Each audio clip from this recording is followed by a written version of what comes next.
I'm going to have room in there. Need a bigger car, so I've got more space for me bits and pieces. Yeah? Oh, the rain again. Well, we've got a sunshine and showers day. Please drive to highlighted route. Will do. And we're going to Berry Pomeroy Castle, which you tell me is not a castle at all. Well, it is a castle, but it's... No, it's a castle. What's it? Because it's called a... It's called a castle. Yeah. Its claim to fame is it's something to do with the Seymour family. Oh, yeah. And I'm just assuming that that's to do with Jane Seymour, the third wife of Henry VIII. Yeah. Apparently, it was extended a lot during the Elizabethan period because they expected Queen Elizabeth I to come there on one of her... She cost everyone a fortune, didn't she? She did. All these people were building great big houses like Kenilworth and... Yeah, and just in case she happened to pass by. That's right, yeah. It's like putting the awning out every day in case someone drops in to see, isn't it? Yeah, so it was extended during that sort of period, but then by 1700 it was abandoned. Right. But apparently it's got lots of ghost stories attached to it. Okay. So we're trying not to spook ourselves out too much. All right. So it's about half an hour from the site. Yeah, 26 minutes it said. Yeah. Please drive to highlighted route. Right. That's left. Then. Yeah, I think she's taken us a slightly different way than when she was going to take us in the van. Okay. Golf course there.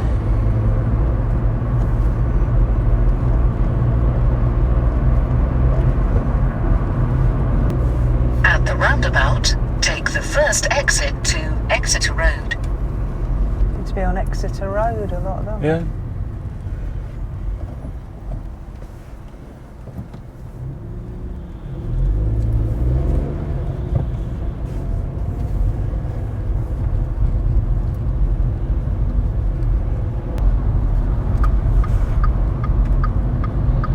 Turn right at the traffic light.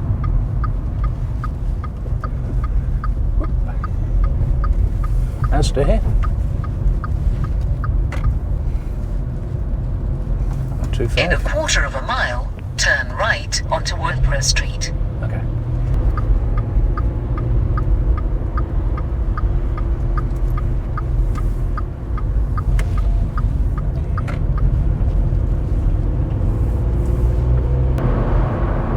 Turn left onto Red Post Cross.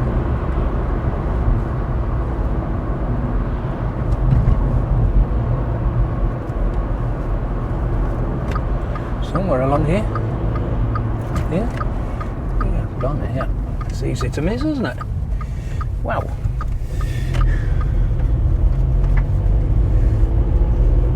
In 1.5 miles, keep right to Hangman's Cross. Car. Yep.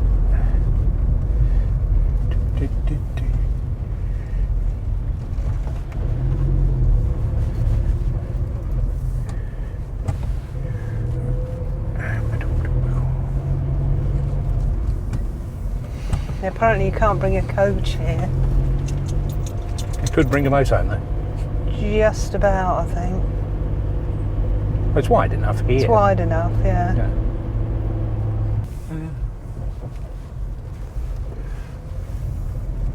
There's a cottage here. Yeah. It's a shop of some sort. In a quarter of a mile, keep right to Hangman's Cross.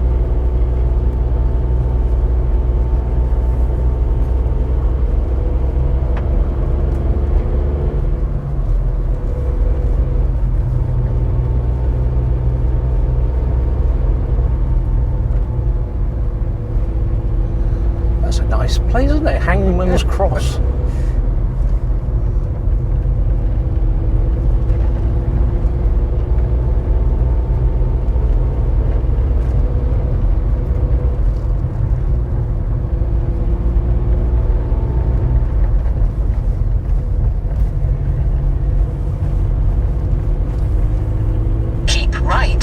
Hangman's Cross.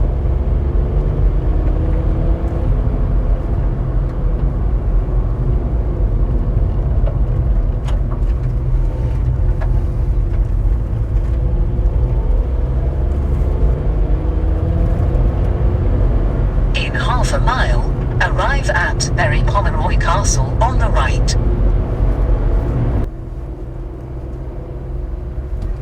So that's a sign for it here. Yeah. Here we are. Arriving at Berry Pomeroy Castle on the right. Yeah. Oh, yeah. Open.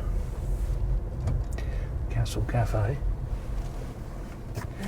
Where's the car park? I assume it's down here somewhere.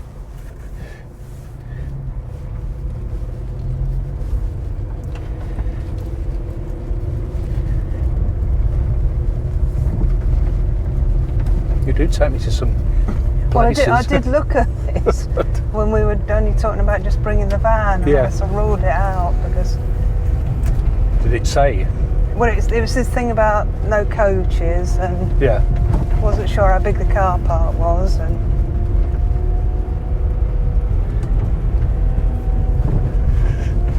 seemed to be in the middle of nowhere. Surprised the sat nav hasn't said do some off-roading. Oh, She's lost, I think. She's just a blue arrow, and she yeah. go along a road which she seems to indicate ends in a bit. Bit of an adventure, this, isn't it?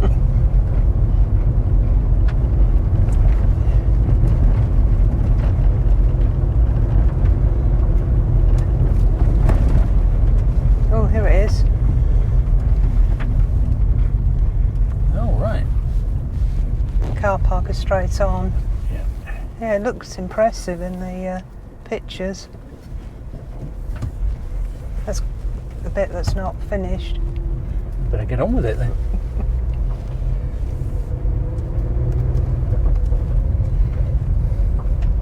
Car park closes at 5 p.m.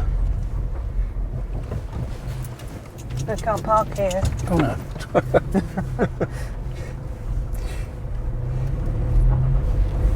Yeah, you get the van in the car park. Yeah. It's just when you Well, get can to get the it car down park, here, yeah. That's a down, isn't it? Yeah. Yeah, it said limited availability here, didn't it? Yeah. I think we might be all right for a bit for parking. Yeah, a massive, absolute massive car park and a tiny, tiny road in. I think there must be another way she was going to come if we come in the van, not all down that lane. I think Yeah. she would have gone down towards Totnes and come back up that way. Yeah, you still have to come down this lane. Still have don't to you? come down this bit here, yeah. Yeah. There's no height restrictions, it's just a bit narrow, A bit bumpy. a bit bumpy.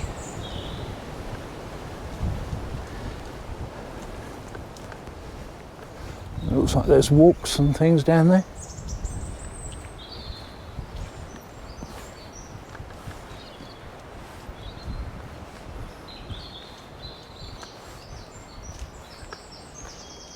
Come on, Pups. Come on, Pops, Come come over on. here. Photo time. Poppy, Poppy, you gonna look at the can we camera? not have your bottom?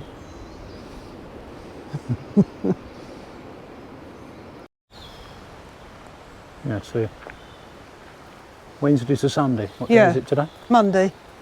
Yeah, okay. Some toilets down there.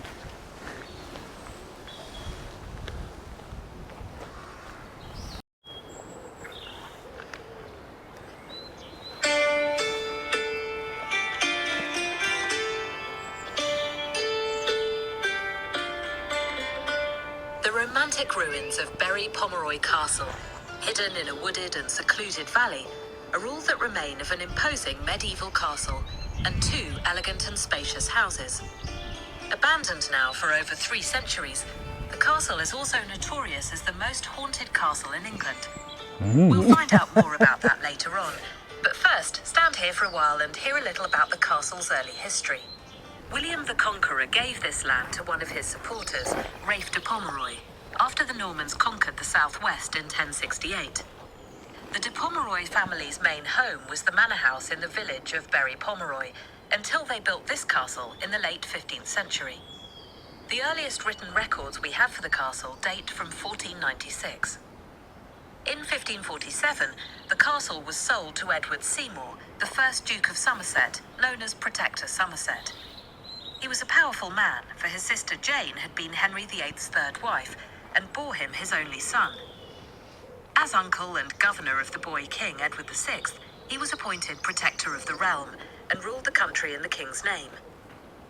The castle has been in the Seymour family's hands ever since, which means that only 2 families have owned the castle. Now let's meet a member of the Seymour's staff, who will be our guide for today's tour. Good day to you, and welcome to Berry Pomeroy Castle. My name is Richard, and I was the steward to Lord Seymour, the grandson of Protector Somerset, in the year of our Lord 1610. Being a steward was an extremely important and responsible position. My duties included managing the accounts for the castle, organizing the buying of provisions, and overseeing the collecting of rent from tenant farmers. The position afforded me many privileges, and as I had to mix with the Seymour family and also the servants, I knew the castle very well. In front of you and to your right are the oldest surviving buildings of the original castle fortifications, the gatehouse, the curtain wall, and St. Margaret's Tower. Though the defences looked daunting enough, with their many gun ports and strong forbidding walls, they were only ever intended to keep the Pomeroy family safe from small-scale attacks mounted by local brigands or troublesome neighbours. Let's have a closer look at the fortifications. Surrounding the castle on this side was a dry moat, or deep ditch, some 9 metres, that's 30 feet, wide. During the early 1600s, it was partially filled in, so that the Seymours could erect their own buildings over it. And as you can see, it's now almost completely filled in. Yeah. Spanning the moat was a wooden bridge that could be destroyed quickly in an emergency, preventing hostile invaders from getting into the castle. Looking up at the gatehouse, the projecting arch above the central window conceals a matriculation or murder hole, a slot through which stones and sharp projectiles could be thrown down onto attackers.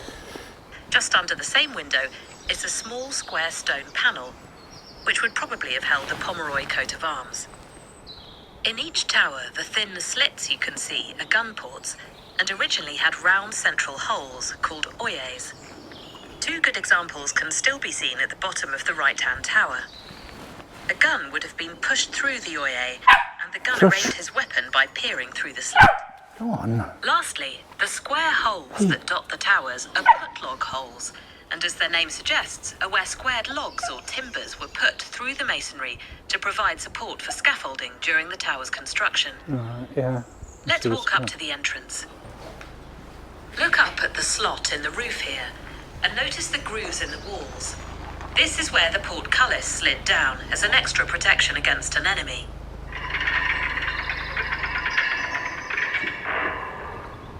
Once down, it completely blocked the passage and would have been very difficult to force open. Now let's walk into the castle and stop at the information panel just inside. Well, that seemed like a plan, didn't it? But we lost the mobile signal, so there's no audio guide now. So it says it was built in the late 15th century as a fortified house for the Pomeroy family. It said look behind you to see the towers and walls of the original building.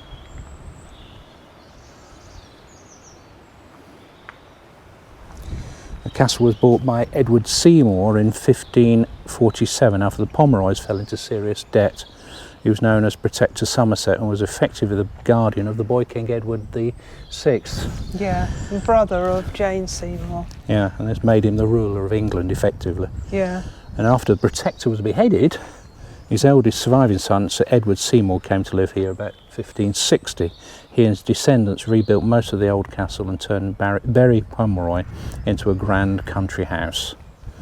The Seymours' ambitious plans were never fully completed, and the courtyard itself was not even fully levelled, and the outcrops of rock that should have been cleared away can still be seen today. By 1700 the castle had been abandoned.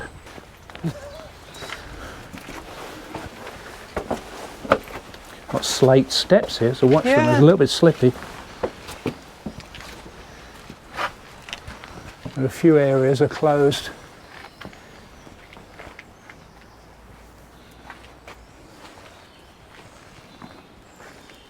It's down there then, Popsy. It's the part of the house. Reminds me a little of Calaverock. Yeah. Calaverock.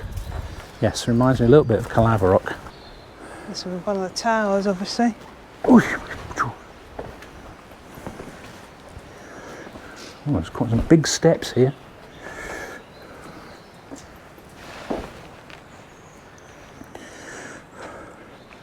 Steep stairs here. This is St Margaret's Tower, part of the castle's medieval defences, and guns were mounted in the basement. So presumably that was a gun hole. Upper floors contained guard rooms and a latrine. Can't go down there, babe.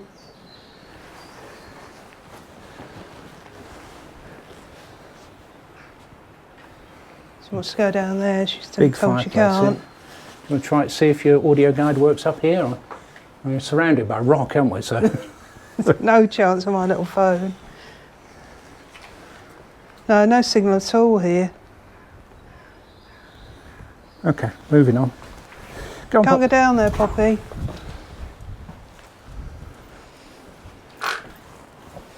Up here. She's gone down there. Well, we came down there, so don't Oh we yeah, go we did down go. there? Yeah, sorry, Pops, you're right. Just follow Poppy.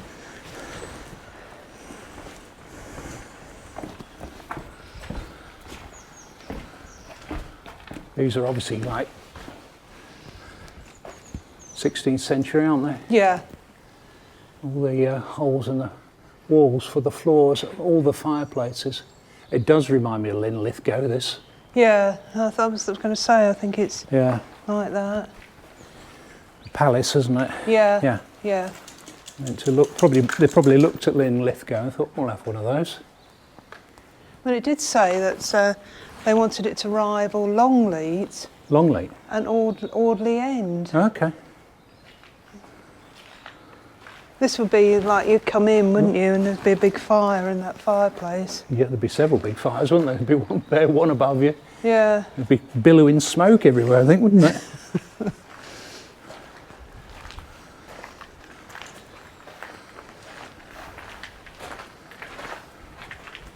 Mind your head here.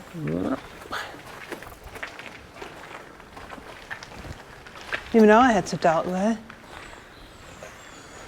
So this is the Pantry and Buttery, originally divided by internal walls into 3 or 4 smaller storerooms for food and drink, used to store dry food, and the buttery, wine and ale. The first floor was probably the household steward's apartment, and the rooms above were for family and guests. Wow. So what's that great big shaft then? Stairs or something? That was with the stairs, I should imagine. Wow.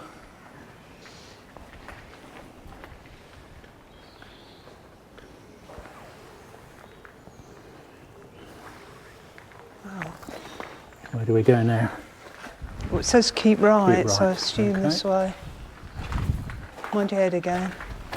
A little bit lower. So, but yeah, these were the stairs. You can see Yeah, them going yeah. Up to their all the rooms. way up there.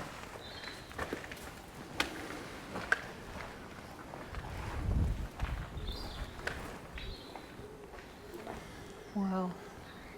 Will you stop it? We're moving on in a minute, Poppy. Patience. Come on, move on.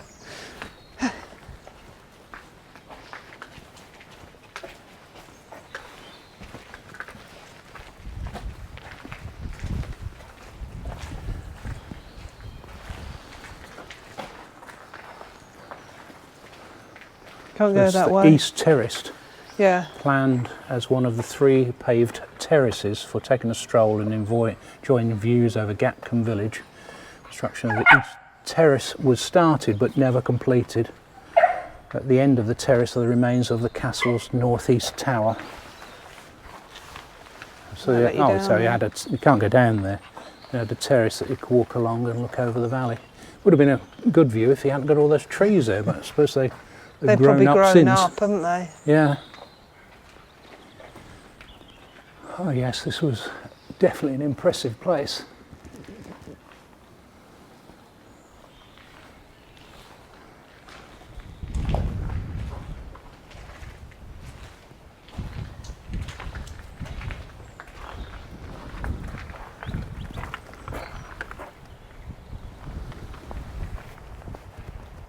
There's a river down below, isn't there? Yeah. So probably those trees weren't there. It was a lovely view. Yeah.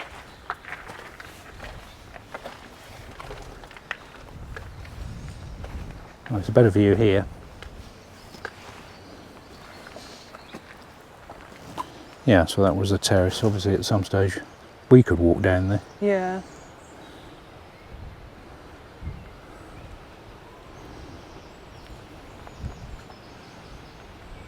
There's like a track down there, isn't there? So we probably could see people coming. I think that's a modern footpath. You think it's, well, yeah, but it might well have been. I'm just using my imagination. Steady with that. Right, saw a board here somewhere. Yeah. Anyway.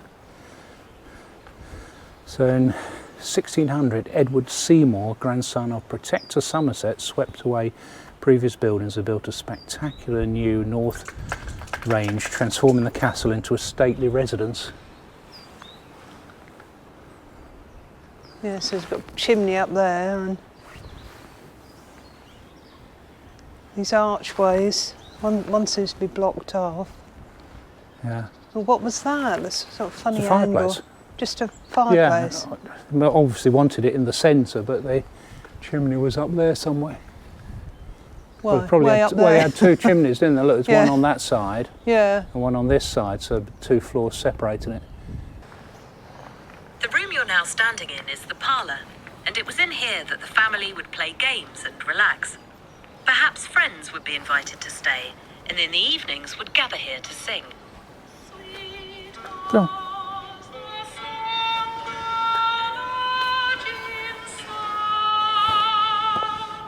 Oh, Pops.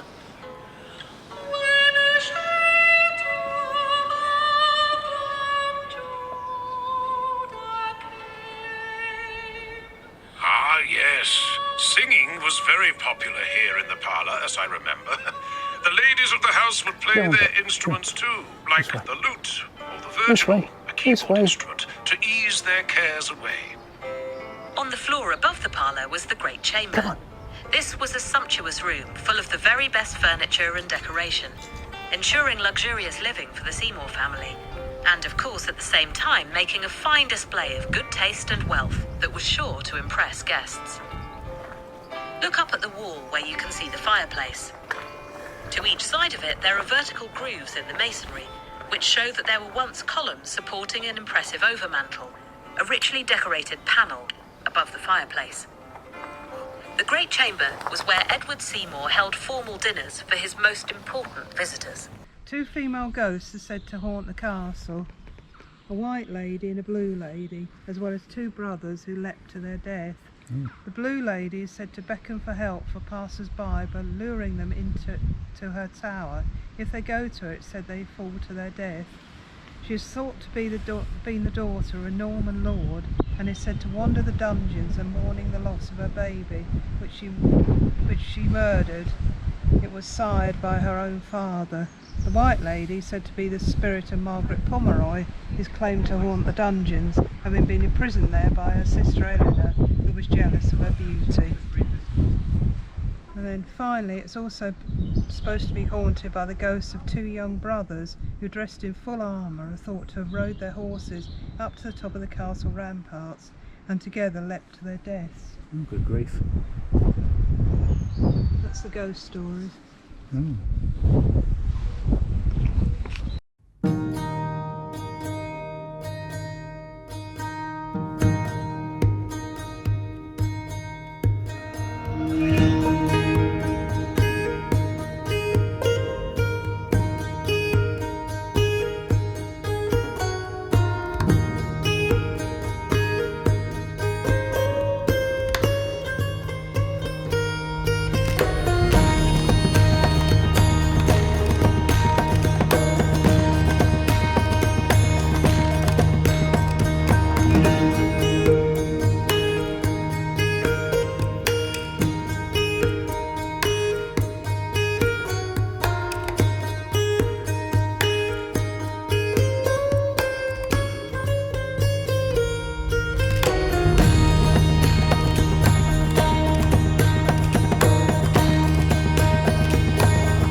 brings us down to this little road here.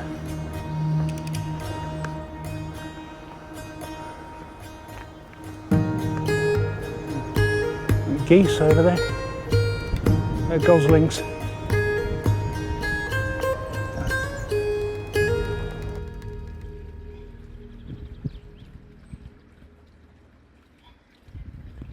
So what did you think of that then? I thought it was a nice little castle. I don't think it was much use for defensive purposes. No, I mean the main defences were the original castle, weren't they? Yeah, but I mean, Pomeroy what one. were the Roadworks were reported on Alley. You are on the fastest route. Where's Ali? No idea. I don't know what they were defending against though. What, No. You know, down in a valley here, and Yeah. maybe this was a big highway. No, maybe. Well, yeah, you don't know, do you? No. Could well have been. It's a very old track. Yeah. Turn right onto Berry Lodge Cross. Okay. Ouch. I'm not sure I want to bring the van through those gates.